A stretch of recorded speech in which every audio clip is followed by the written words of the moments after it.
You're drafting in a player that just drowned the fan base of the most popular player in women's sports. Arguably the most popular player in sports right now. Any sport, in Caitlin Clark.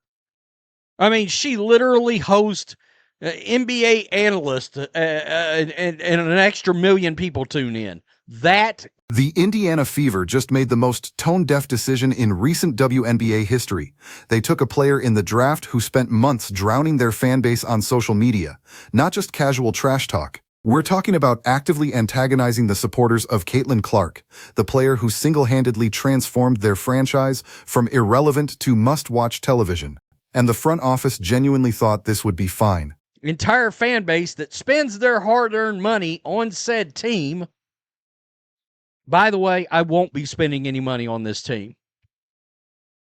I won't. Now, if somebody like Sophie Cunningham has something independent, or Caitlin Clark has something independent of the Indiana Fever for sale, and I like it, like a Wilson basketball, I'll buy it. But I'm not spending any money on the WNBA and the Indiana Fever this year. I'm not. You're not going to put a player... Here's what makes this decision so baffling. Raven Johnson wasn't some generational talent they couldn't pass up. The Fever desperately needed bigs. They had 4 legitimate centers on the board, all 6'4" or taller, all capable of catching passes from Clark and finishing at the rim. That's the formula that works. Instead, they drafted another guard who happens to have spent the better part of a year treating Clark's supporters like the enemy. Question, the Wings cut off the reporter, and it's a viral video. I haven't seen so many people come together on one subject since Belichick was left out of the Hall of Fame. I mean, when I'm agreeing with Jemele Hill, hell has frozen over. Dallas Wings got destroyed by everybody, and now... The Dallas Wings gave us a preview of where this attitude leads. A reporter asked a perfectly reasonable question about player relationships during a press conference. The Wings PR team immediately shut it down, cut off the reporter mid-question. The backlash was instant and universal. When Jemele Hill and the entire sports media world agree on something, you know you've crossed a line. That video went viral for all the wrong reasons. And they have tanked their brands over the last 15 years doing exactly this. Oh, you put out a movie that's got all this agenda in it. We can't stand it. The fans let you know about it. What happens? The actors, actresses, directors, showrunners attack the fans. That's what you have going on right here with Lynn Dunn. I love this. The 4 types of complainers. And it's got all these But the Fever's front office apparently learned nothing from that disaster. Enter Linda, a member of the organization's leadership team. While fans were expressing legitimate frustration about the Raven Johnson pick, she posted something on social media that perfectly captures how disconnected this organization is from reality. It was a corporate infographic titled, "The 4 Types of Complainers." Productive complainers, venting complainers, chronic complainers, and malicious complainers. That last category, according to the graphic, needs to be removed because they destroy team culture. Think about that for a second. Your fan base just watched you draft a player who antagonized them for months. They're upset, they're vocal about it, and your response is to post passive-aggressive corporate jargon calling them toxic. They asked old WNBA fans about the new fans that have come into the league, the actual sports fans. You had WNBA fans that literally said, we didn't want football fans in this league. Because it's got to be warm and fuzzy. And there's a certain way to criticize.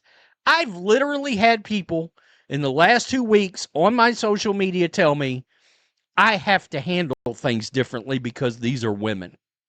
This gets to the heart of why the WNBA keeps stumbling despite being handed unprecedented opportunities. The league got Caitlin Clark, a generational talent who brought millions of new eyeballs to women's basketball. Her arrival literally led to a new collective bargaining agreement where players are finally earning real money. When she guest hosted an NBA broadcast, an extra million people tuned in. That's the kind of star power that transforms leagues. And what did the league do with this gift? let her get physically brutalized by opponents while the refs looked the other way, watched players and media personalities attack her fans, and now, in Indiana's case, drafted someone who spent months treating those fans with contempt. An entire fan base by drafting Raven Johnson. Plain and simple. Well, Rhodes, Raven Johnson, Caitlin Clark, they're working out their differences. We knew Caitlin Clark was going to play nice. She's the consummate professional, the pro of pros. She's going to work that out. Now, behind the scenes, they may be working on a plan to get her the hell out of town next 2 years. But we knew that was going to happen. Here's the detail everyone noticed, but the Fever hoped you'd miss. On Monday, before the draft even happened, Raven Johnson signed a multi-year endorsement deal with Adidas. The timing is suspicious, to say the least. There's no world where you convince informed fans that Johnson didn't already know she was going to Indiana. This wasn't the Fever suddenly seeing her available and making a spontaneous decision. This was coordinated, which makes the subsequent 72 hours of damage control even more insulting. The organization went on a non-stop media blitz, trying to justify the pick, trying to sell fans on why this was actually brilliant. They weren't prepared for the response they got. Yeah, you won't call me a racist? I ain't got no respect for you, so I don't care. I don't care. And then you got Lynn Dunn here drowning fans. And you know what? Fans noticed. You didn't miss. I know gaslighting when I see it. 4 types of complainers are just a front office that doesn't like accountability from the same fans driving the league. You're destroying Caitlin Clark. You let her get beat up, abused by refs. You want to destroy her fan. The fundamental problem is that old WNBA fans and new sports fans want completely different things. There's video from last season where longtime WNBA supporters were asked about the influx of new fans who came because of Clark. Multiple people said explicitly that they didn't want football fans in the league. They wanted it to stay warm and fuzzy, a space where criticism had to be delivered a certain way, where everyone supported everyone else unconditionally. That's not how professional sports work. That's not how fan bases operate when they're genuinely invested. NFL fans don't gently suggest their team might consider alternative roster strategies. NBA fans don't politely inquire whether perhaps a coaching change could be beneficial. They're loud, they're passionate, they're demanding, and when their team makes stupid decisions, they let management know about it. If you're not ready for the same things that come with the MLB fandom and the NBA fandom and the NFL fandom and college football fandom, if you're not ready for that, then we don't want to hear your bitching when you're not treated that way. When you start saying we've got to be criticized a certain way, or you can't even ask certain questions, or if you do, we're going to... This is the same pattern we've seen destroy other entertainment brands over the past 15 years. Disney put out movies loaded with agenda-driven content that audiences rejected. When fans criticized those films, what happened? The actors, directors, and showrunners attacked the fans, called them toxic, bigoted, problematic. ESPN followed the same playbook, and their ratings collapsed accordingly. You cannot build a sustainable business by antagonizing your customers. It's the most basic principle in commerce, and yet here we are watching the WNBA make the exact same mistakes. The Fever posted that 4 types of complainers graphic while their fan base was actively funding the organization's existence. These aren't anonymous trolls on the internet. These are people who buy tickets, purchase jerseys, subscribe to League Pass, and drive the revenue that pays everyone's salaries. There is not a world where you will convince me that Raven Johnson didn't already know she was going to get drafted by the Fever. This wasn't. They didn't look up and they were like, "Oh my God!" Like they're claiming, "Oh my God, Raven Johnson was available and we just couldn't pass up such a talent." The response from actual fans was immediate and clear. People aren't spending money on the Fever this season. Not on tickets, not on merchandise, not on anything that puts money in the organization's pocket. If Caitlin Clark has independent product endorsements, sure, fans will support her directly. If Sophie Cunningham sells something outside the WNBA ecosystem, people will buy it. But the Indiana Fever as an organization, they just torched that relationship. And the crazy part is they still don't understand why people are angry. They genuinely believe fans should be excited about Raven Johnson. They think the criticism is unfair, that people are overreacting, that this will all blow over once the season starts. Don't let them bullshit you, folks. Complainers exist because you people in the front office make it easy to create them with your ridiculous decisions.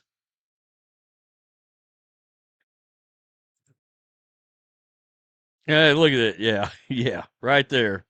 Bunch of old biddies sitting around in their draft room. You know what, guys? The Indiana Fever got some people in there. They don't have a clue what they're doing. Look at who's making these decisions. The Fever's draft room photo shows a group of executives who appear completely disconnected from what modern professional sports require. This is a team that has the biggest talent in women's basketball history, a player who can genuinely compete for mainstream sports attention with anyone in any league. And their response is to surround her with the same conventional WNBA thinking that kept the league invisible for decades. You know what Indiana should have done? Hired Larry Bird as a consultant. He's right there in Indiana. He understands what it's like to be a transformational player in that market. He knows how to build around generational talent. Get some actual NBA coaching minds involved who can relate to what Clark is experiencing and maximize her impact. Instead, they're running the same playbook that produced 25 years of empty arenas. Okay. Somebody that could sit back and relate to what Caitlin Clark's going through and her game and how she should be used.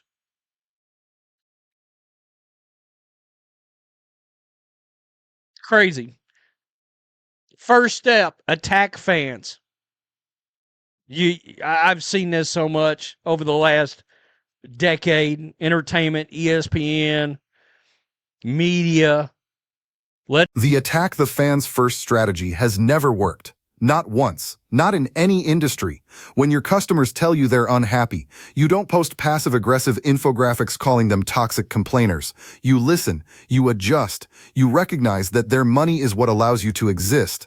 But that would require the WNBA to actually want to be treated like a major professional sports league, and increasingly it's clear they don't. They want the money and attention that comes with being major league. They want the salaries, the endorsements, the primetime television slots, the mainstream media coverage, but they don't want the accountability that comes with it. They don't want fans who demand excellence and criticize failure. They don't want media members who ask tough questions. They want unconditional support regardless of performance or decision-making. I'm not spending a dime. Not a dime on the W, not a dime on the team. It is not going to happen. I'll buy their independent products. If there's a player I want to support, I hope the squad wins. I hope they do well. But no, you're not going to piss in the face of me, your personal funder. Nah, you're not going to do that to the customer. Tell me what you think. Peace. I'm out. Till next time. Here's what this moment represents. The WNBA is at a crossroads. Caitlin Clark gave them a path to genuine mainstream relevance, not charity coverage or politically motivated support, but actual sports fans tuning in because the product is compelling. That opportunity is still there, but it's not going to last forever. Every time a team like the Fever makes a decision this disconnected from their fan base, they chip away at that opportunity. Every time a front office executive attacks fans on social media, they push people away. Every time the league prioritizes protecting feelings over building a competitive product, they prove they're not ready for the big stage. The Indiana Fever just told their fans exactly what they think of them. They think you'll complain for a few days and then fall in line. They think your loyalty is unconditional. They think they can draft whoever they want, make whatever roster decisions they want, and you'll keep showing up and spending money because you have no other options.